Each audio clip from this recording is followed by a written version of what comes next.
Hello, and thank you for being part of Community Mitzvah Month and keeping the stories of the Holocaust alive. My name is Debbie Kaplan, and I am the granddaughter of Millie and Abraham Zuckerman, blessed memory. My grandfather, who I called Zaida, was a Schindler Jew who passed away 7.5 years ago, and my grandmother, who I called Baba, passed away this August. Both of these stories of survival during the Holocaust were truly remarkable and helped to shape the lives that they go on to lead here in the United States. My entire family was blessed to have them so close by, as their impact upon us to be positive, live a Jewish life, and to give others was so evident in all they did. As a parent of 2 young adult daughters, I feel so fortunate that the day that they were able to learn from my Baba and Zaida firsthand. Now that they are gone, it is just our obligation, but truly a privilege to commit to continue to tell their stories. The Holocaust was an event that should never be forgotten, and it is our job to ensure that these stories are shared within our community and further on. I am deeply grateful that our Jewish Federation of Greater Metro West is so committed and devoted to doing just that. Together at events like this, I know that all of us can make a greater impact, and for that, I thank you. I am honored today to introduce the Director of Holocaust and Education and Newark Initiatives, Elise Schoenbrunn. Thank you so much, Debbie, for sharing those beautiful words with us. Having had the honor to meet your grandparents on several occasions, I know that they are so proud of the work that you are continuing to do for us here at the Holocaust Council of Greater Metro West. We are so thrilled today as part of Community Mitzvah Month to share this special opportunity with each and every one of you. Meeting with a Holocaust survivor is a true, rare, special occasion that we know will continue to help us tell these stories for generations to come.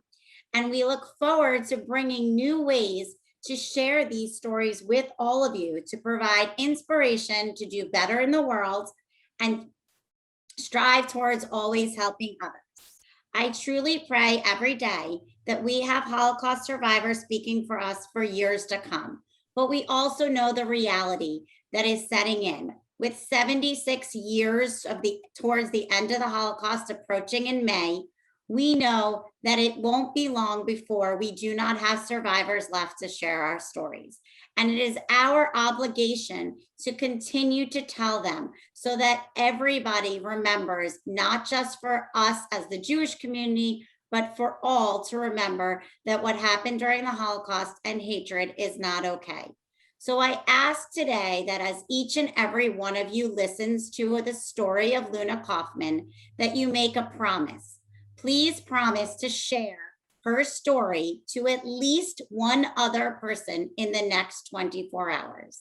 And if we do that, as I glance down, I see we have 20 people on, or 20 screens, so more people than that. We can at least double and get to 40 people who have heard Luna's story of survival during the Holocaust. During this time, you can ask questions. It will be interactive. Luna will speak. If you have a question, you can unmute or ask it in the chat, and I will ask Luna. And with that, I introduce to you Luna Kaufman to tell her wonderful story. Hello. You know, today I decided to give a different twist to my story.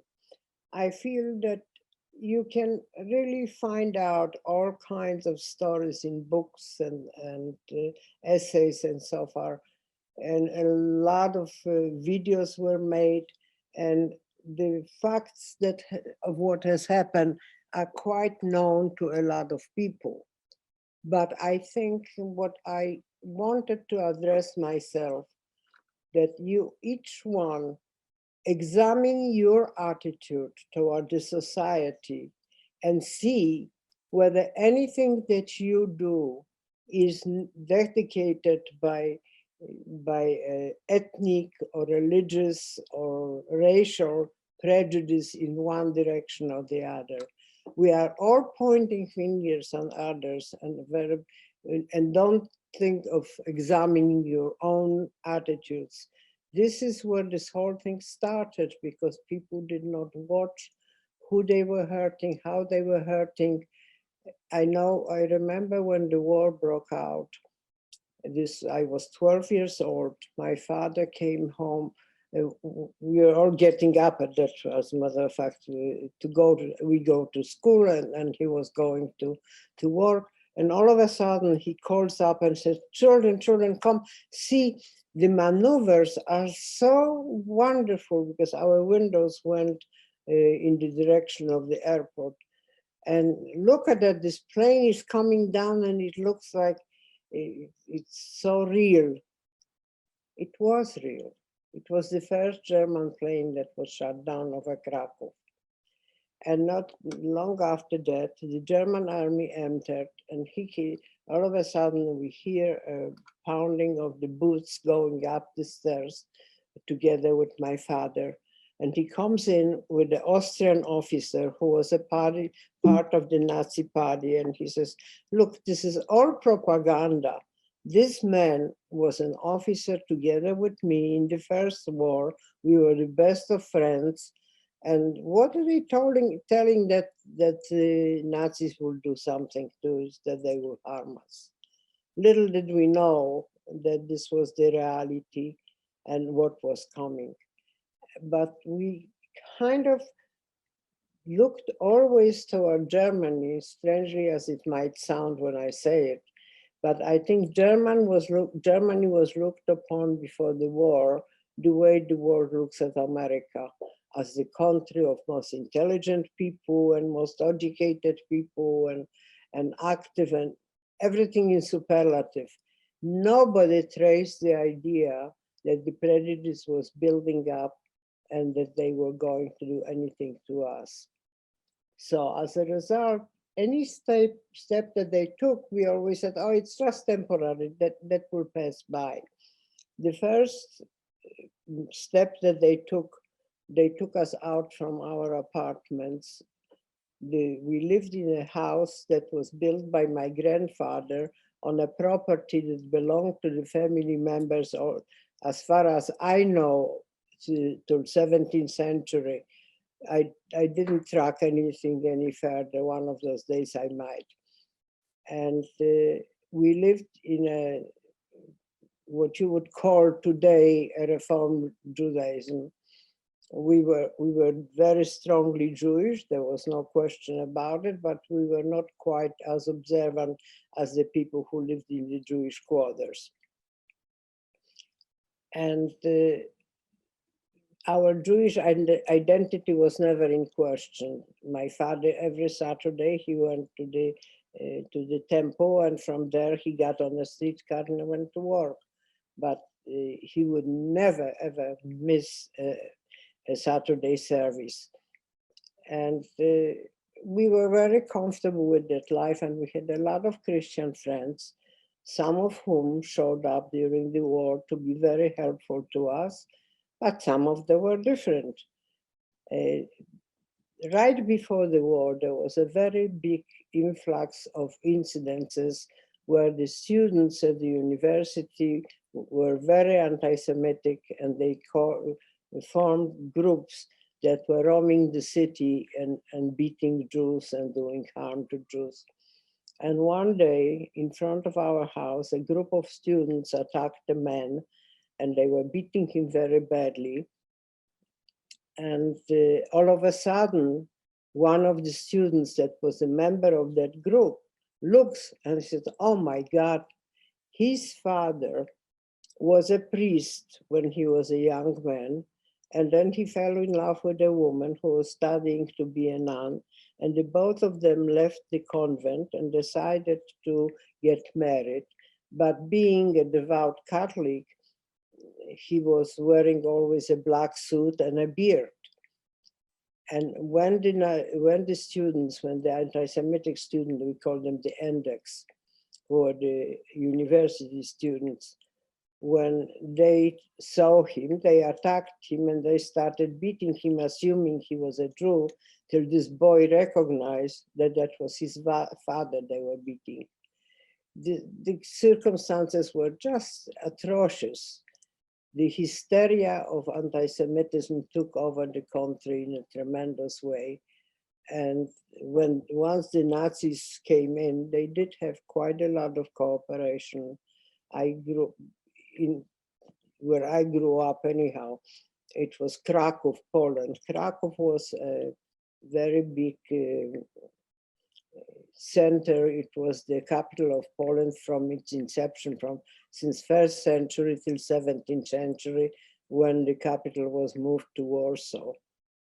I went to school right across a royal castle. I could see the castle from the windows of my school.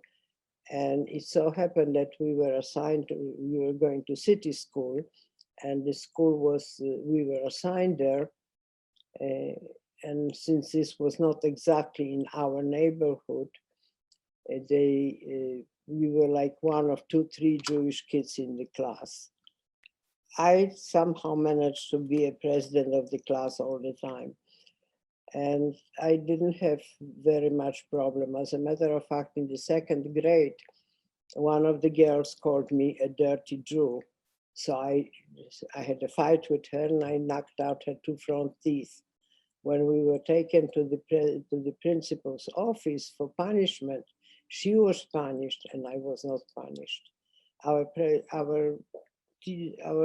director of the school was very, very even-handed, and she really did not tolerate anti-Semitism in our school, which was quite lucky because this was not the case in majority of the schools. When the school broke out, the one big problem that we all had is that, like in here, people didn't keep any amount of money at home. That's what the banks were for. However, when the war broke out, they closed the banks and no Jews were allowed to take a penny out of it. So it became quite difficult, and we turned into selling our possession in order to be able to survive. But we kind of went along thinking that some miracle will happen, and something, I don't know what they were thinking, that we will be somehow saved by some savior, I don't know.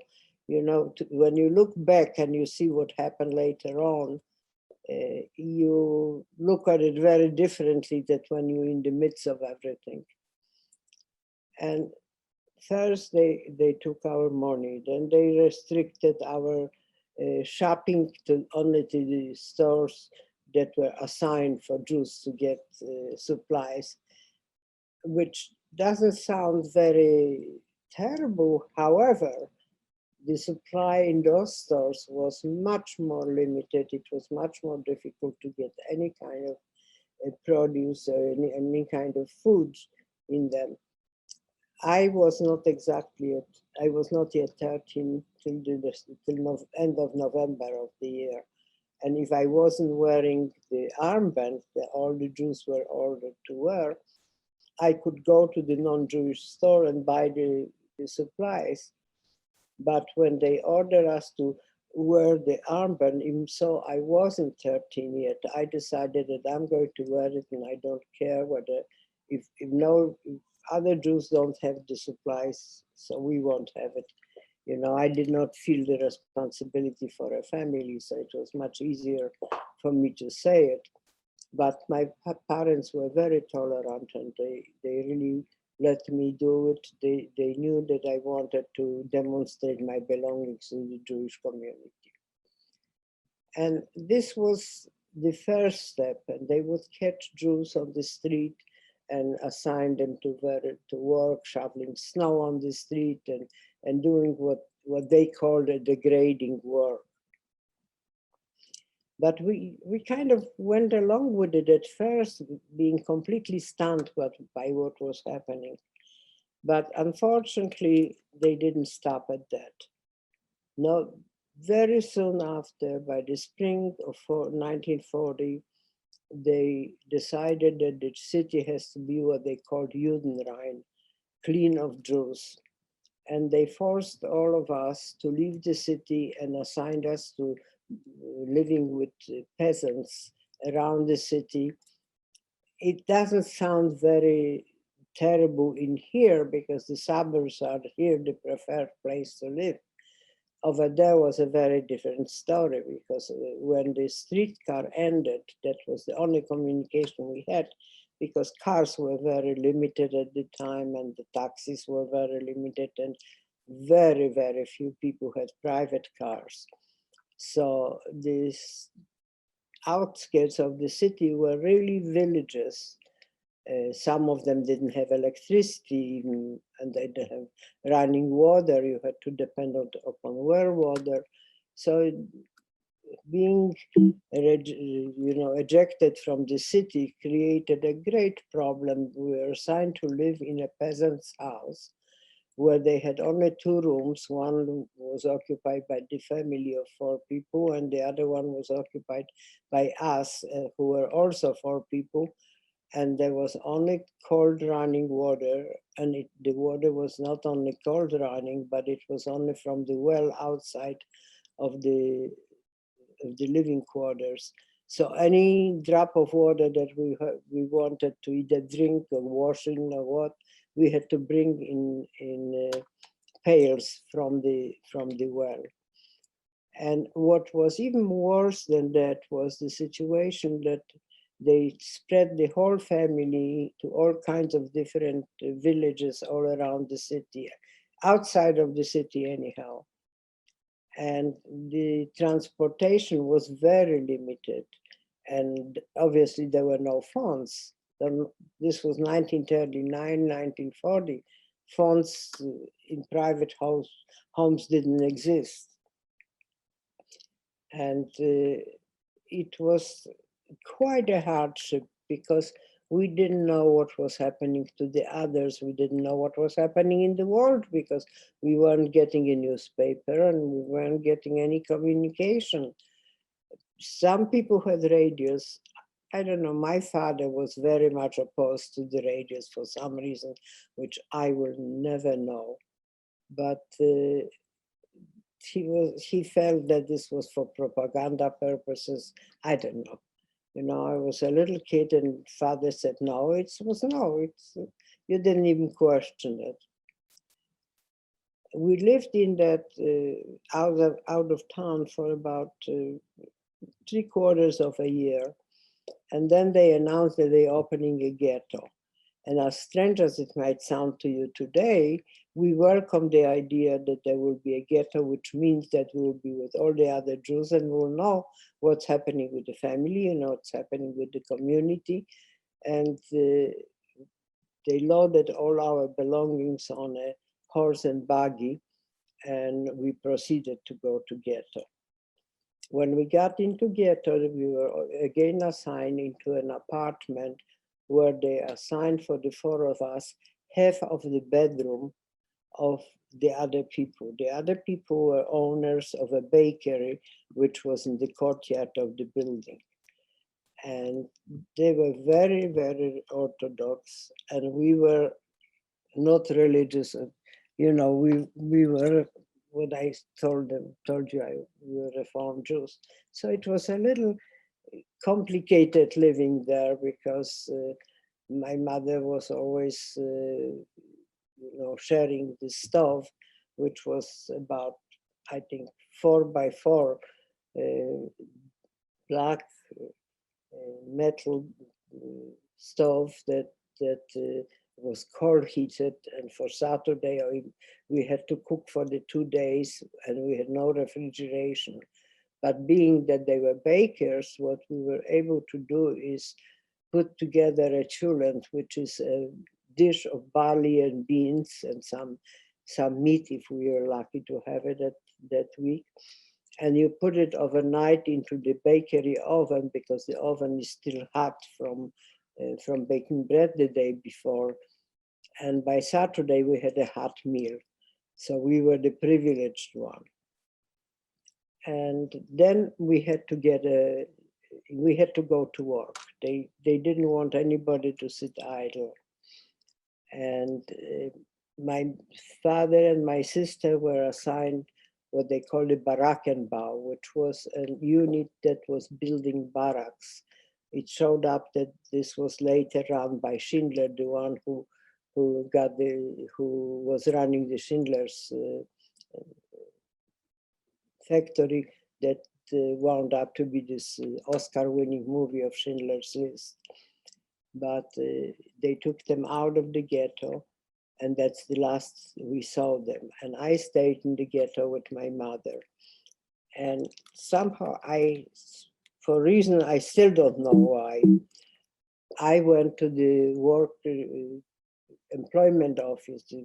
Actually, it was a work assignment office, and to ask for a job for my mother, because I was assigned very early to a factory, a brush factory, where I was working already by then for almost a year. And then I went to ask for my mother's job.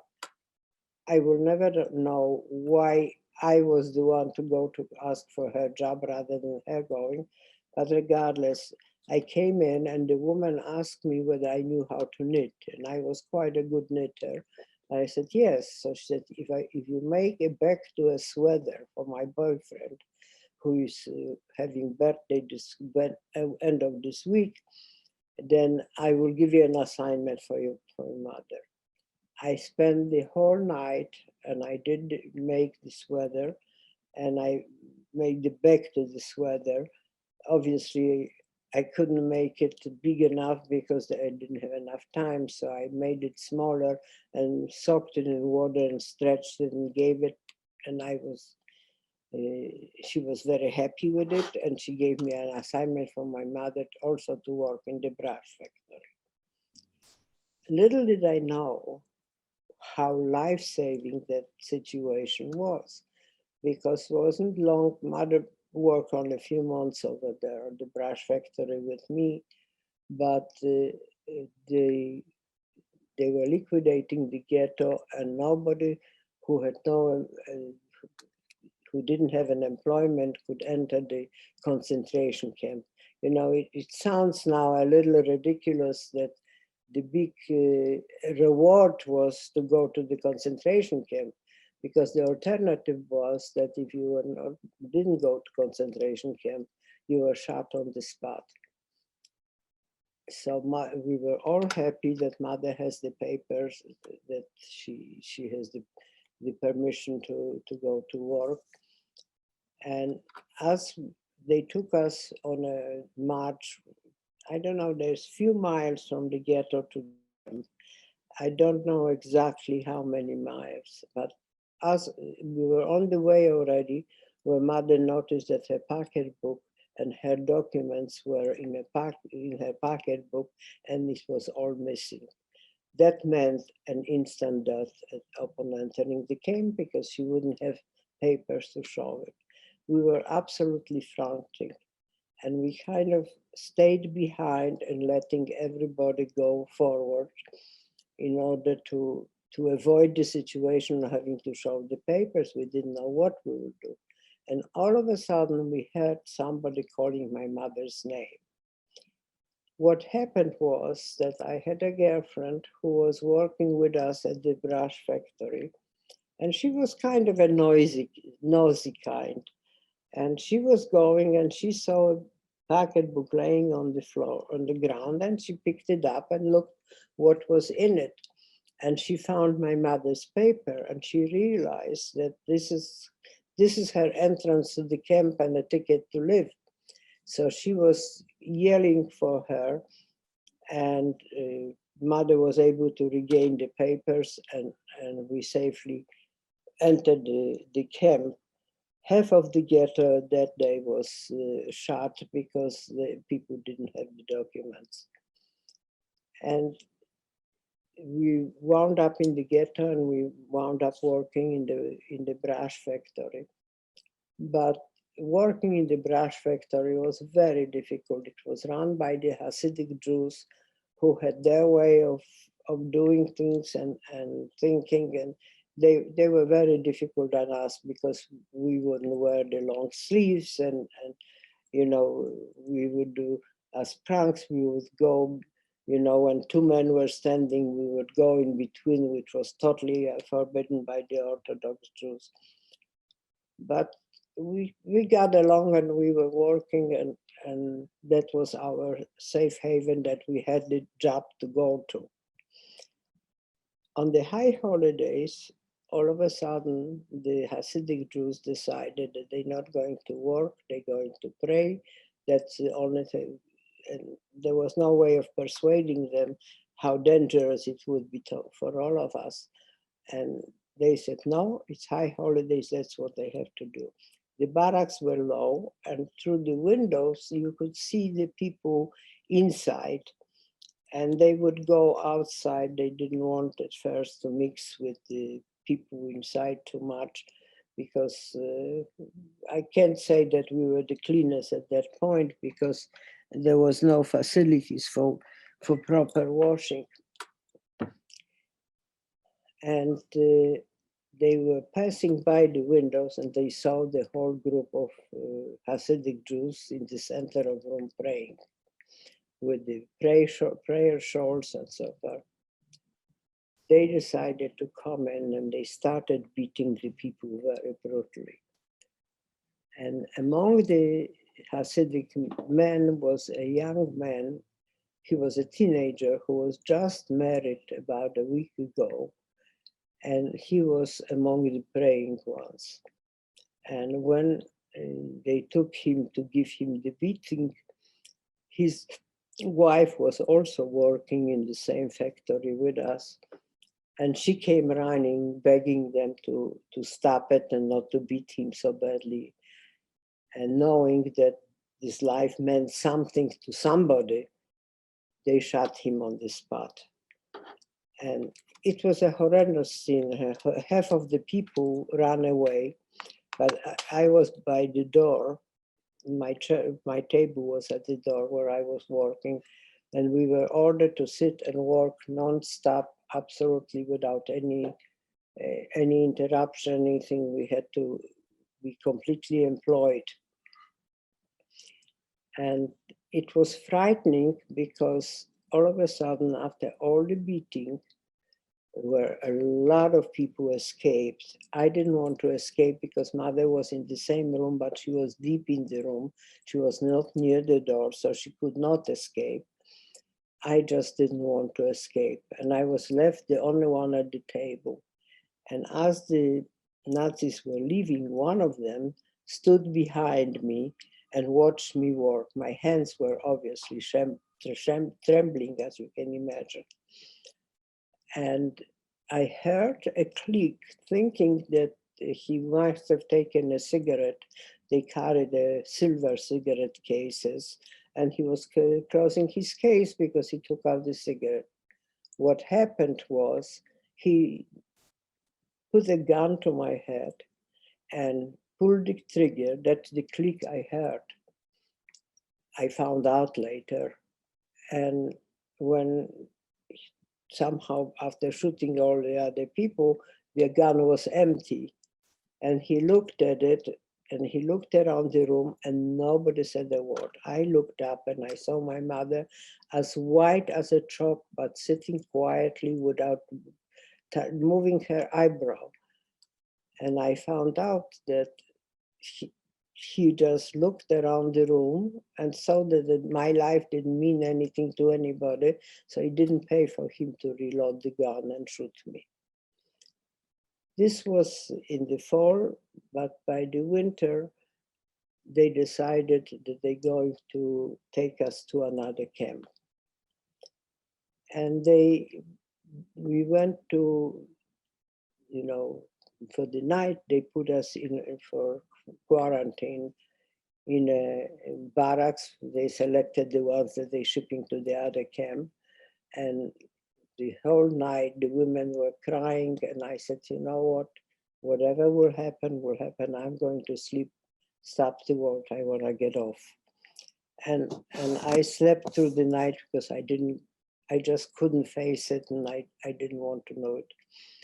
Mother was selected to be taken with the transport, and I followed her so we wouldn't separate, because my father was with my sister, so I decided I'll be with my mother. In the morning, they took us all up and they put us on railroad cars. There were the freight cars, and we were just on the floor of the car. I don't know how many, there was not an inch between us. We had to sit practically one on top of the other. And the trip that normally would take about 2 hours, or not even 2 hours, took us an entire day, and we arrived by evening in Skarżysko. Skarżysko was an ammunition factory that had a very, very toxic materials to work with. And when we got to the barracks, first of all, were very shabbily built, and you could see through the cracks of the barracks, you can see the light outside. And it was coming to the winter, and we saw the people coming in, and the transport that was there before us, I don't know why, but they were completely devoid of clothes. They were walking around with paper bags that the produce, the chemicals are shipped in. They put them on like dresses. They probably came in, and because the material was so toxic, and it was also very hard on everything, their clothes must have been disintegrated and didn't have the second change of clothes. I don't know how long they were there, but it looked like we came to a ghost town. And that night when we first came in, I was the one, I needed to go to the bathroom. The bathrooms were big barracks, and there was a long board with holes in it. You had absolutely no privacy and no running water, obviously, in the toilets. It was just horrendous. And when I left the barrack, I was very distracted, and I kind of made a left turn instead of right turn.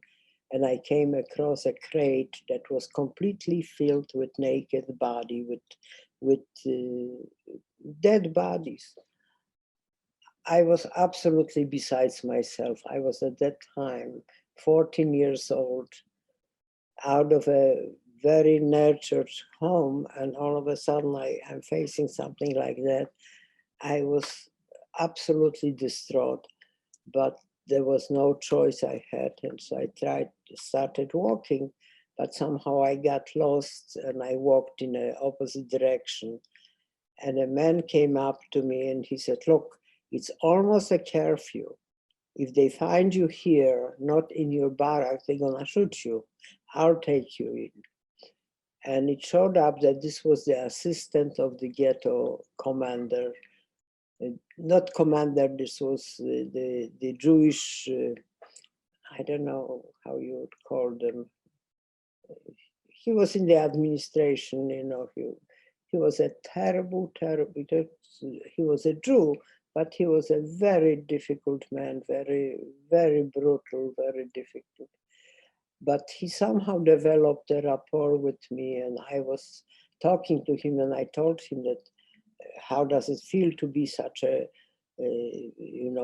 collaborator with the Nazis and so far. And he didn't take any offense with it, which everybody was very much surprised. And he brought me back to the barrack. And from there on, we kind of developed a rapport that he would talk to me and I would talk to him, and I would always tell him how he should be ashamed as a Jew to have so much power and do such terrible things to other people, because he was the one who would select people to be shot because they wouldn't produce enough. They wouldn't be good to work with. And the work over there was extremely toxic and dangerous. And I worked at first at a very good job because there was a little room where we had to warm paraffin to put into the grenade. And because we had to melt the paraffin, the room was heated. We were the only one that were in a protected area, me and my girlfriend from who lives now in Cranford. And I felt very safe over there, but mother was working at a horrible place where the doors were open summer or winter, and the work was very difficult. There were very big grenades that you see when they toss them out of the planes, and she had to put the dynamite stuck in by the paraffin circles that we delivered in order to finish off the grenades. Luna, I think we have a question. Is it okay if Yes. we? Oh, stop for a very good. I'm question? very happy. Yeah. Okay, great. We have one. I see one question.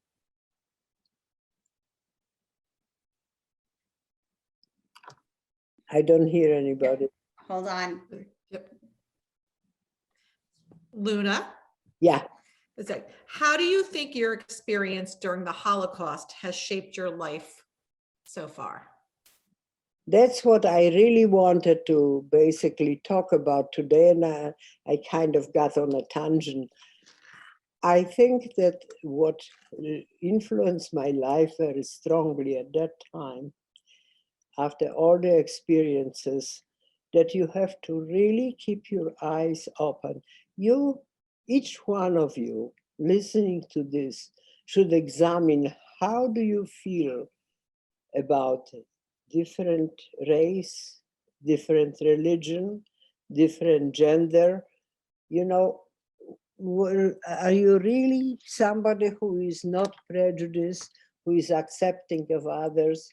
I really would like to make you aware that any word against somebody else can develop into what developed with us. And I can see now this attitude lurking all over again, with the prejudice against the Orientals about this one. It's everybody finds somebody to hate. I said, why waste your life on it?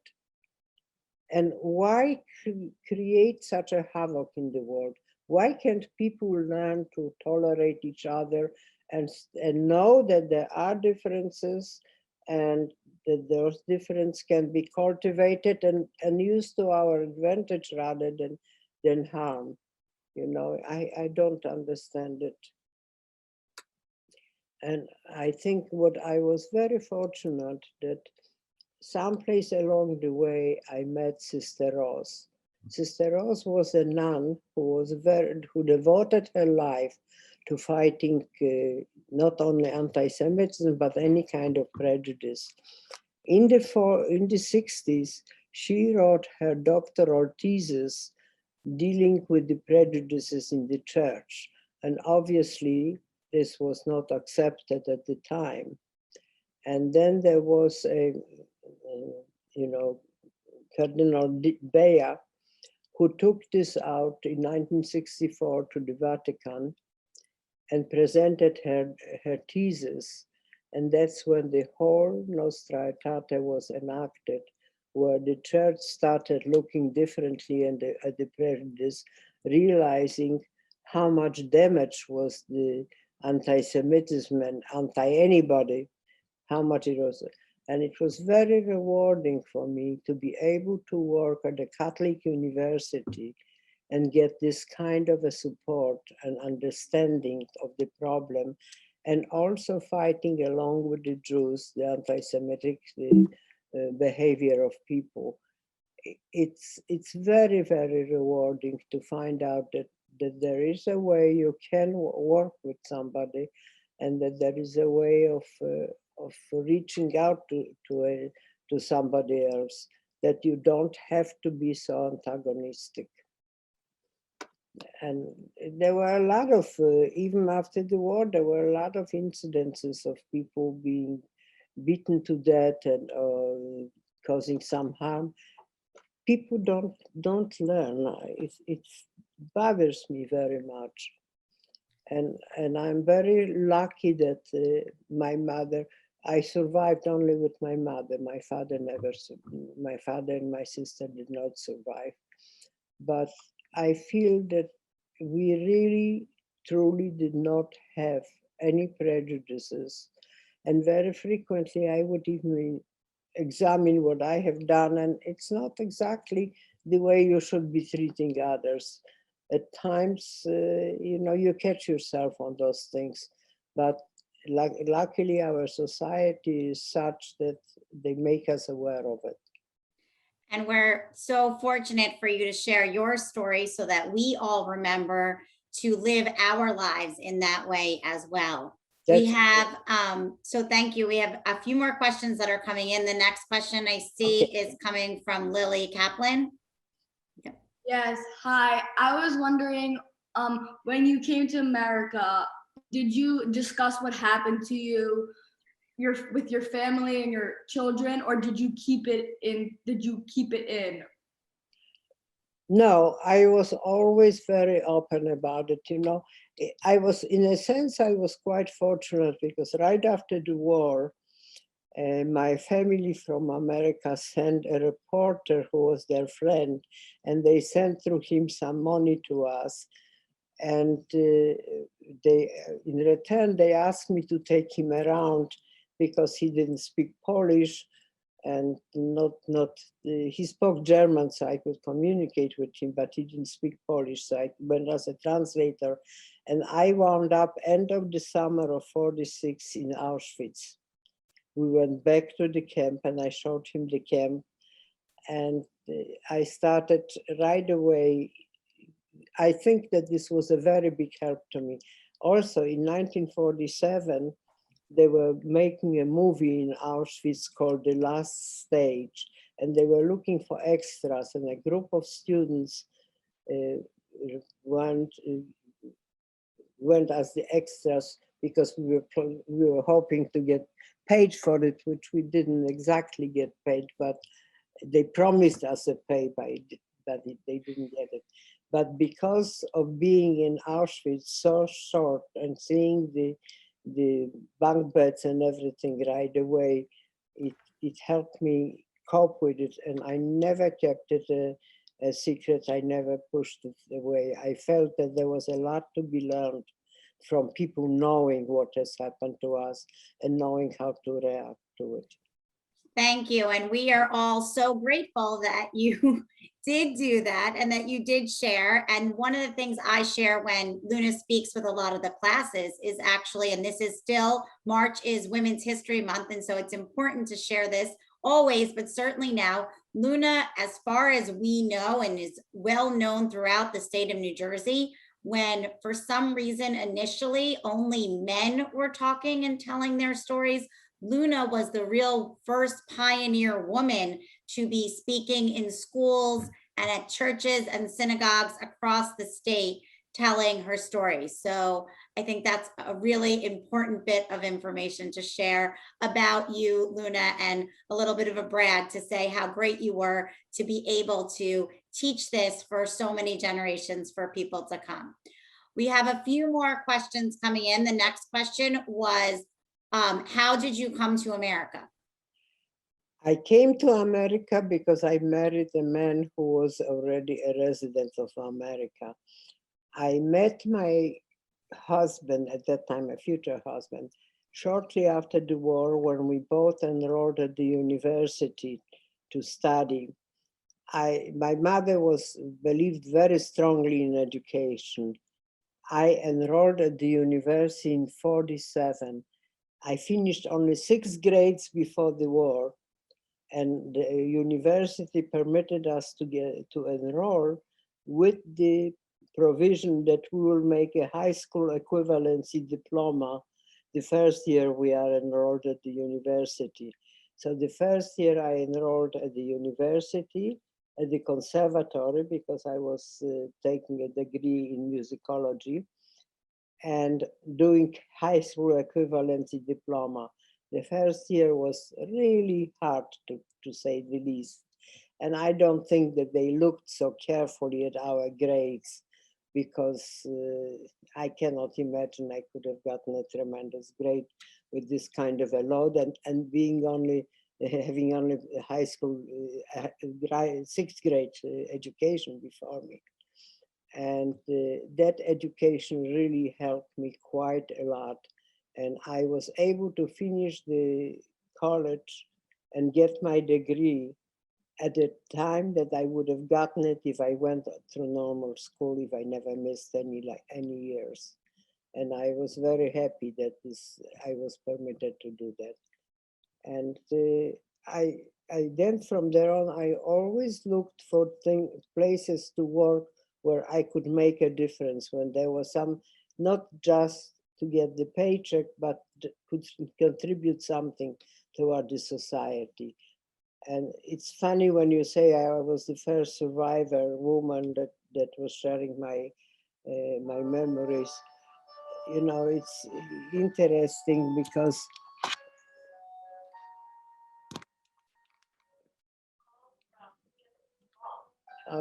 I can't. I'm sorry, the phone is ringing. That's okay, Luna, no worries. Okay, we have to ignore it because I can't figure out what to have to say.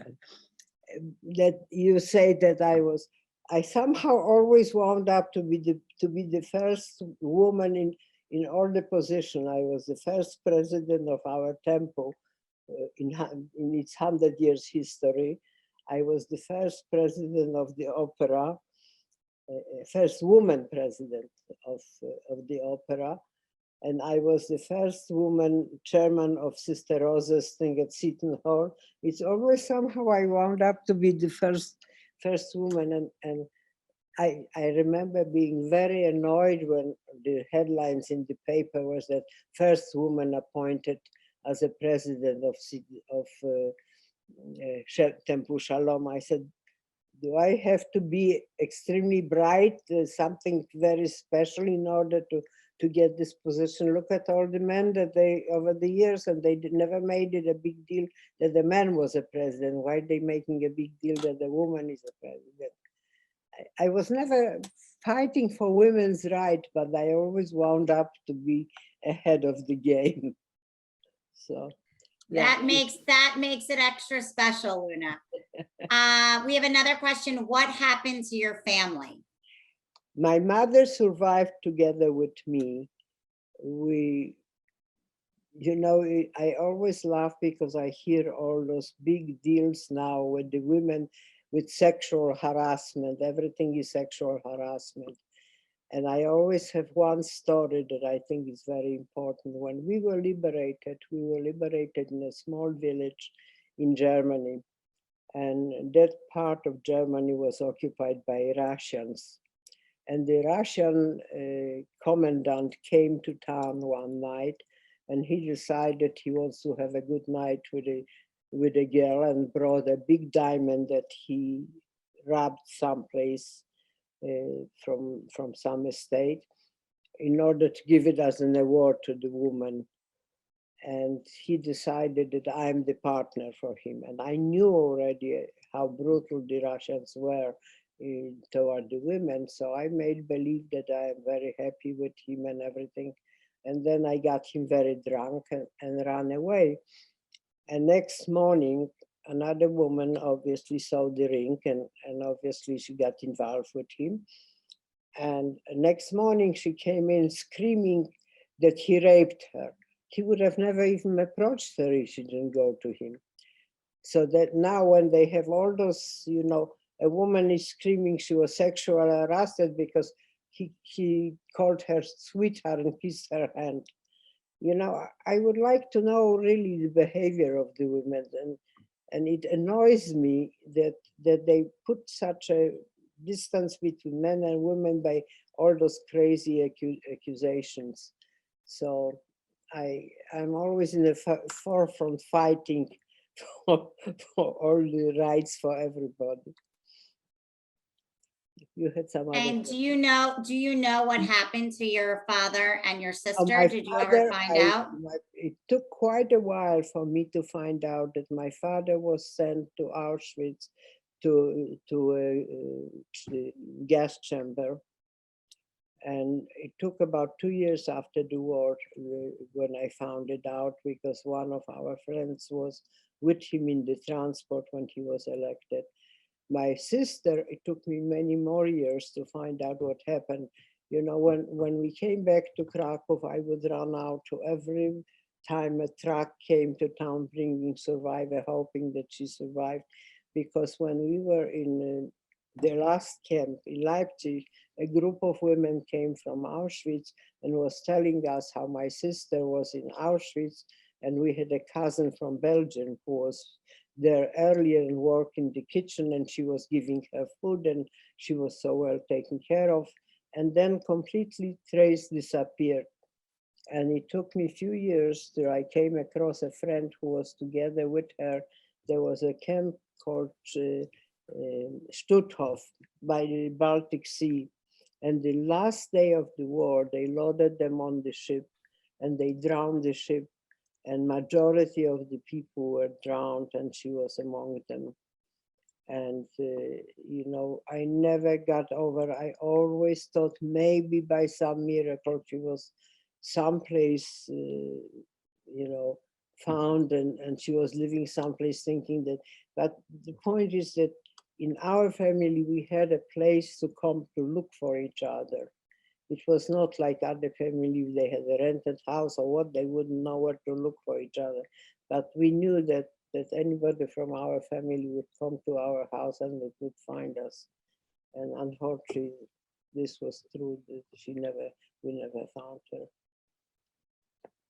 And that is so sad to think about. And you had such a special relationship with your sister and your mother. I'm gonna, as you answer this last question, I'm gonna share a picture of your family, but this will be the last question, and it actually is a great answer to it, because I know. Is someone writing down or documenting your experiences? What I did, first of all, I wrote a book, but you can only fit that much into the book. But what I'm doing now is I bought a little laptop that has a microphone, and I'm dictating all the details of my life to leave it to my family, to my kids. As you could see from the other picture, this is my sister and myself. And those blouses are blouses that my mother embroidered and made for us. She was a fabulous seamstress. I don't know how she did it. She was an accountant. She ran my father's office. We always had to have fresh food every day, and everything has to be made at home. And at 2 o'clock we had dinner. It had to be white tablecloth, and God forbid, pasta you didn't let into the house. The macaroni had to be homemade. And then she had time with all that to sew our clothes and embroider. And I have a marvelous picture that's about 3 feet by 6 feet in Watchung that she did a petty point, and I was able to smuggle out of Poland, and it's hanging now in my house in Watchung. So this is, we're going to end on this. This was your beautiful family. Then you and your mother survived, and sadly your father and sister did not. Yeah. And then I'm going to end with this as what is now the generations and your family that has grown and grown. Yeah. And we're so fortunate to be able to hear your story and for them to continue to know and tell your story. Thank you very much.